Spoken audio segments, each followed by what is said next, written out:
On my Animal Crossing Top 10 Tips video, I got a lot of likes. I got over 40 likes. I thought I would never get over 10, but you guys did it. So I think it's time that we did a part 2. This is where we're going to talk about more tips, not really based on bells as much, but there's going to be a lot more about some tips that you don't know about that are fun, facts that you try out with your friends. They're all going to be cool, so just sit back and relax and we shall start. Many people say not to build the campsite, but it is a great public works project if you have the time and the bells. Once a week, a villager will camp out at your campsite. If you enter, you can sell stuff to them, buy furniture, and even let them move into your town. This is a public works project that you should not miss out on. There are many glitches in the game. Some are game-breaking, and some are just for fun. For example, during a multiplayer session, take out a tweeter.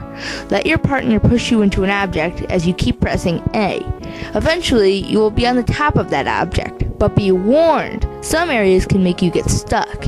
If this happens, end the multiplayer session. Also, there was a duplication glitch. When you go into a town, drop the item you want to duplicate. Once you are ready, ask your friend to end the multiplayer session. Once you are about to leave, there is a loading bar. When it reaches 12 o'clock on the loading bar, push up on your wireless switch. If done correctly, you and your friend will both have the item. If this trick fails though, you lose all of your items. Every day, there are 2 gem rocks and 1 money rock. If you hit the fake rock, it will break and a gem will appear. Using this, you can customize modern furniture. Using 3 gold and 10,000 bells, it will give you a piece of golden furniture. Also, there is a money rock, which spews out money every time you hit it. It only works for a small amount of time, so be careful. Put 3 holes behind you so you don't get knocked back. Keep hitting the rock until all spaces are filled. If you have a silver or gold shovel, there's actually a chance that a money rock will spew out gems instead of bells. This is very rare though. Remember to hit all the rocks each day for some quick cash. Once in a while, a villager will ask you to play hide and seek. You will have either 10 or 15 minutes to find 2 to 3 villagers.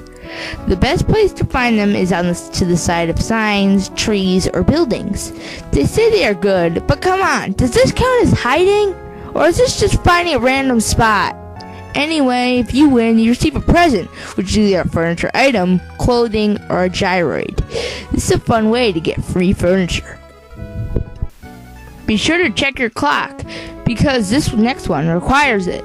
On every time ending in 4, such as 10:04, 8:34, and 2:54, a balloon present will appear on shore.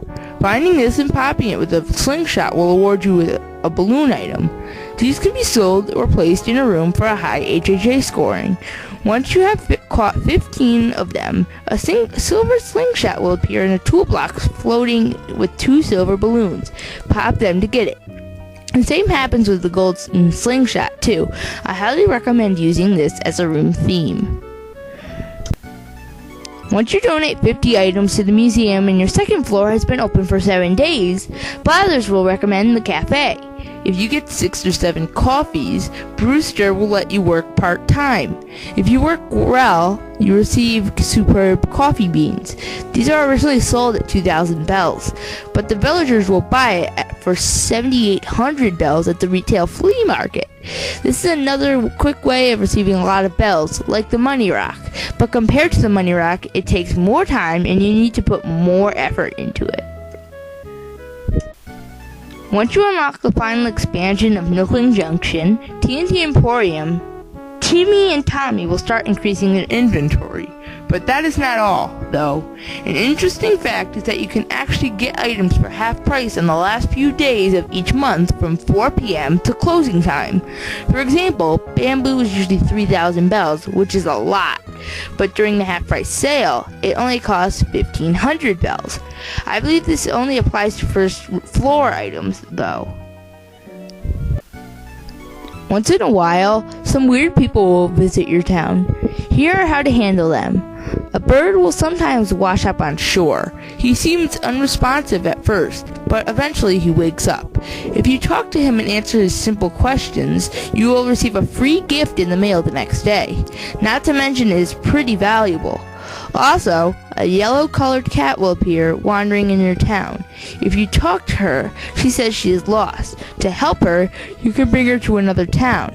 If you do this the next day, she will deliver you a gift from her. But don't panic. Seeing Gulliver or Katy are both uncommon. One day, Isabelle was sleeping. If you talk to her, she will mention a dream suite to you. You can create it as a public works project. Once it is unlocked, you can post your town on the online network. Every day, you can reset your town on the network.